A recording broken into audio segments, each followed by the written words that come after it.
Buenos días, profesora. El día de hoy le voy a explicar las 4 preguntas del trabajo contextualizado. Empezamos por la primera, que es ¿por qué el paradigma de programación orientada a objetos es utilizado hoy en día?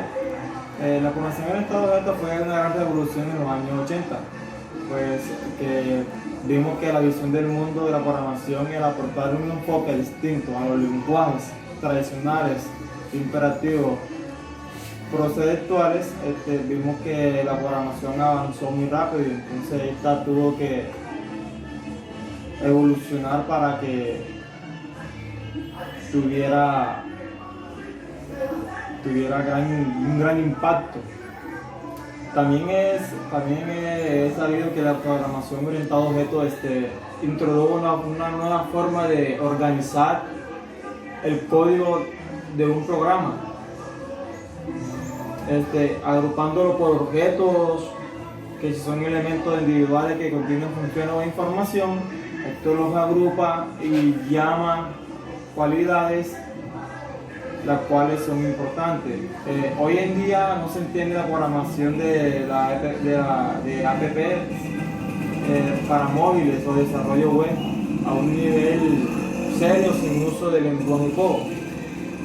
Cabe considerar que el lenguaje de programación orientado a objetos se deben cumplir varias condiciones, las cuales son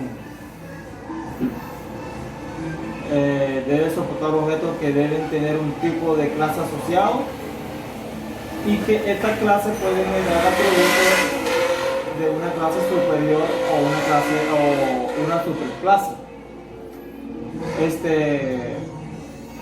Actualmente existen una gran variedad de lenguajes de programación orientada a objetos, entre las que podemos destacar C++, el lenguaje C, también existe el lenguaje de principal de programación de la Mac y iOS, también está Java, está Ruby, encontramos también a Visual Basic, también tenemos a Visual C y entre muchos otros que podemos encontrar. C++ junto con Java son los dos lenguajes de programación orientados a objetos más utilizados actualmente, según los datos proporcionados por el índice de programación. Cuando se quiere hacer un curso de programación orientado a objetos, siempre hay que tener en cuenta ambos lenguajes, por lo que, sobre todo para ampliar las opciones de encontrar ofertas de empleo en el marco laboral. También podemos decir que el lenguaje de programación Python, HP y Ruby son unos tipos de lenguajes de programación orientados a objetos muy populares hoy en día, también que están enfocados a la programación y el desarrollo web, que es una gran potencia que estamos viendo hoy en la actualidad. Este tipo de programación, así como las aplicaciones para móviles, son ejemplos de programación orientada a objetos. Cabe recalcar que la programación orientada a objetos ha revolucionado el mundo de la programación, por lo que nos ayuda a abarcar una gran variedad de campos y proyectos que nos pueden servir más adelante. Por ejemplo, uno hace unos proyectos y simplemente también se puede reutilizar el mismo código por si se quiere hacer alguna modificación o hacer un proyecto o un programa más avanzado. Bueno, ahora le voy a hablar sobre el diagrama de clase UML y la importancia de tener un buen diseño en el sistema.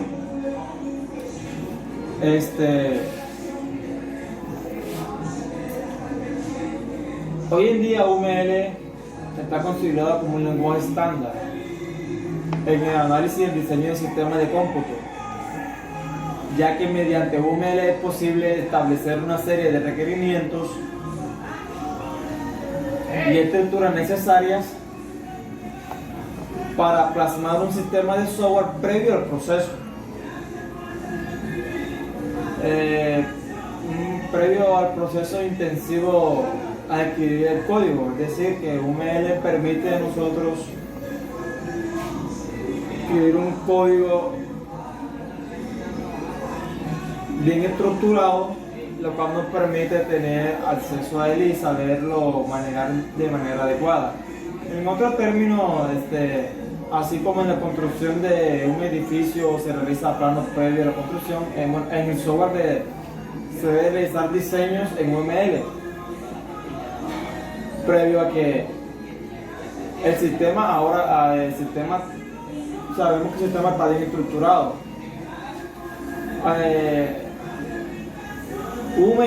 UML posee también características visuales que también me facilitan a integrantes de un equipo de multidisciplinario, por ejemplo, en que varias personas participar e intercombinarse fácilmente. Estos pueden ser los analistas, los diseñadores, especialistas de área y desde luego nosotros también personas que se dedican a la programación. Entre los conceptos fundamentales de la programación orientada a objetos podemos encontrar los siguientes. Un modelo.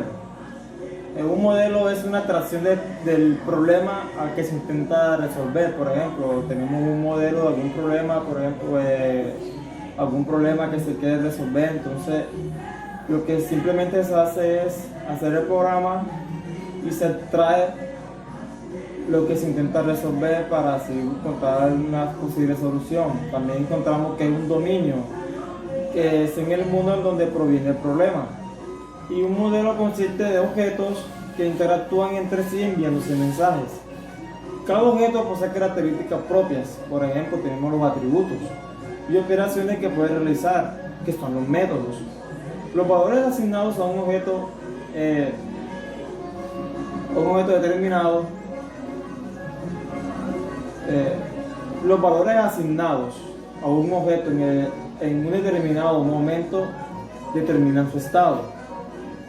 Igualmente que la clase es el molde para describir un objeto que se agrupa las características, los atributos y los comportamientos que son los métodos. Los objetos son instancias de las clases. Bueno, pues seguimos con la importancia de reutilizar el código. Esto es algo muy importante, ya que esto nos permite realizar cualquier código que nosotros tengamos. La orientación del código se refiere al comportamiento y a las técnicas que garantizan que una parte de la totalidad de un programa informático existente pueda emplear en la construcción de otro programa. Como por ejemplo, tenemos un proyecto, entonces este código nos puede influir a la hora de crear otro proyecto. De esta forma aprovechamos el trabajo anterior que se comenzó a tiempo y se reduce la redundancia, es decir, que cuando reutilizamos un código ya tenemos más del 50% utilizado. Es decir, que el proyecto que empezamos a hacer ya no nos va a costar el tiempo que nos gastamos como si empezáramos desde cero. La manera más fácil de reutilizar el código es copiarlo claramente y parcialmente desde un programa antiguo en el cual el programa sea en desarrollo. Pero es trabajo mantener múltiples copias del mismo código, hay que tenerlo en cuenta antes de hacer este copiado. Por lo que en general se elimina la redundancia dejando el código reusable. Este proceso se conoce como abstracción.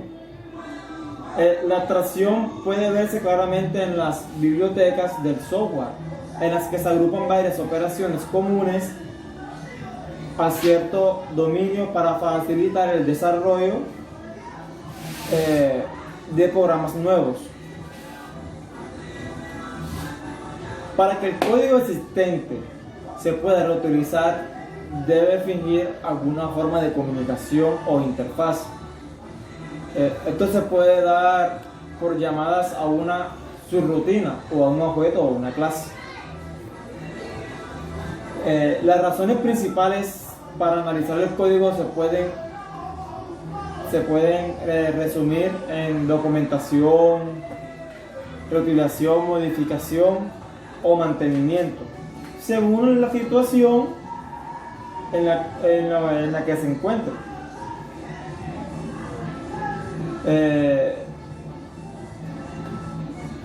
Documentar un código para entenderlo mejor y estar preparado para la próxima vez que el desarrollador se retire o se mude.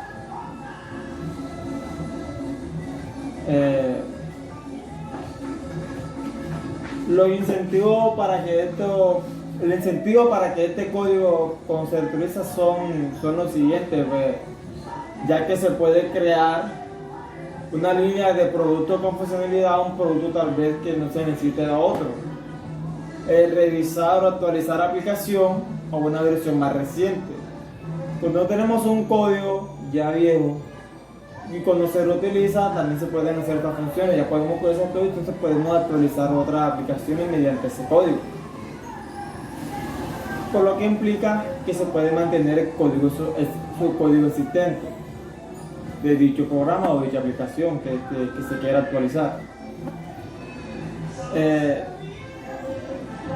Todas estas razones es un buen fundamento para entender mejor el código de la programación. Hay que tener en cuenta que los códigos son muy importantes y que saberlo usar implica tener conocimiento de cómo hacerlo. Ahora vamos con la importancia de herencia y poliformismo en la programación orientada a objetos. ¿Qué es la herencia?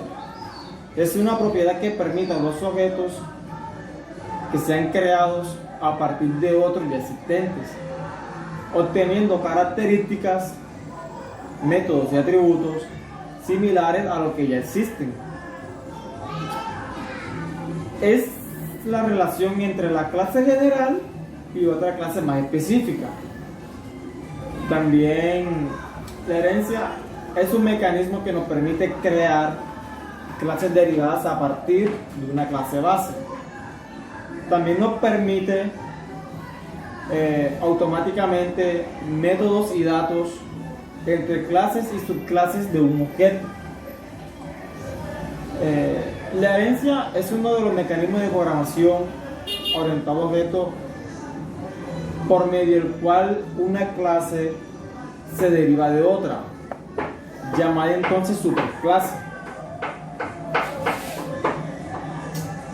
La manera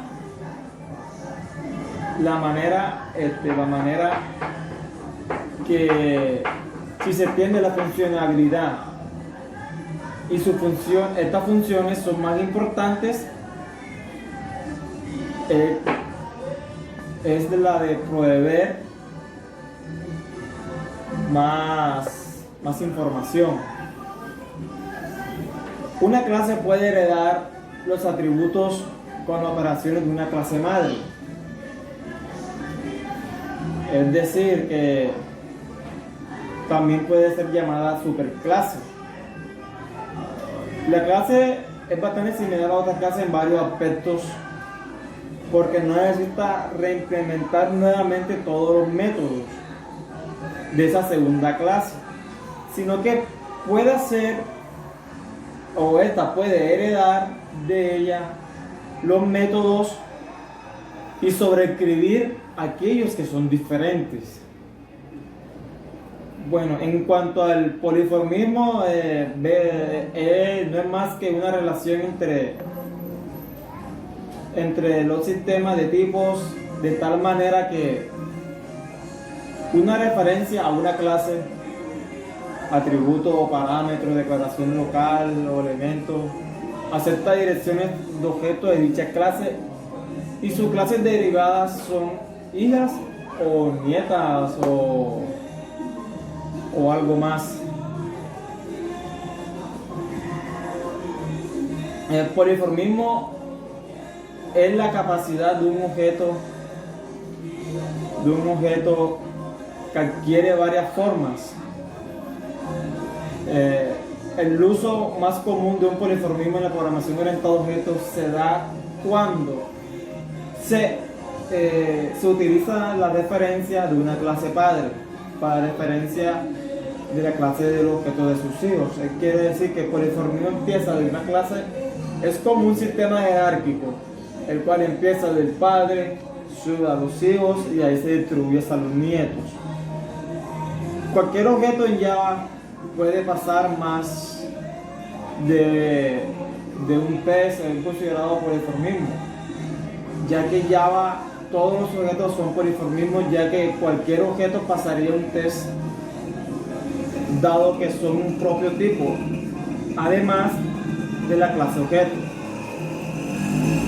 Es importante saber también que la única manera de acceder a un objeto a través de una variable de referencia